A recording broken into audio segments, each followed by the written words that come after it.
Fire crews are still working to deal with hot spots, one of which just flared up right here behind me a few minutes ago. This was a fire that fire crews dealt with yesterday. It flared up just a few minutes ago. Fire crews rushing to the scene to put this out before it got any worse. And you can see the effect it had yesterday. Gutting this building. If you can see inside those windows, that is black char from the fires here. All these woods, the branches here, burned from the fire here.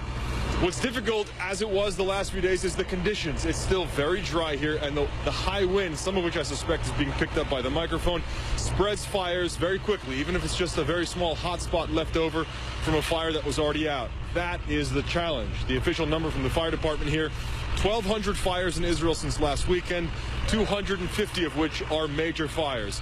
Again, after these are all out, then will come the investigation to figure out how many were arson and to try to figure out who started them, how many were negligence, for example, somebody tossing a cigarette butt from a car. Even that, in these dry conditions, can easily start a fire. In Haifa, which is the largest city in northern Israel, 700 buildings damaged and destroyed.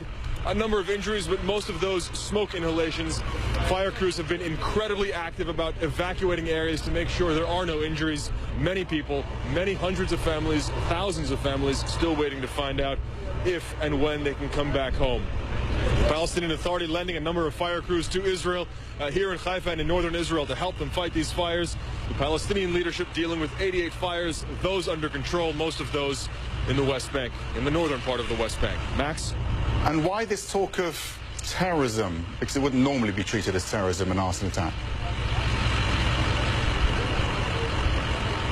Well, if it is an arson attack, the suspicion is from the political leadership that it could be nationalistic in nature. That is to say, it could have been intentionally started to try to hurt, to try to kill Israelis, especially in these conditions.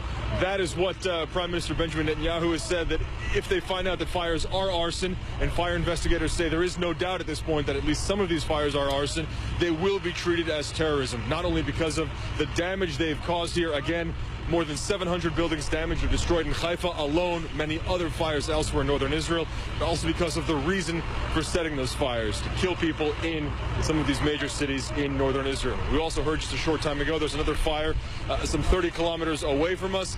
There, 10 families have been evacuated as that fire nears another town. So this problem is not over as we continue with dry conditions and very high winds here across the country.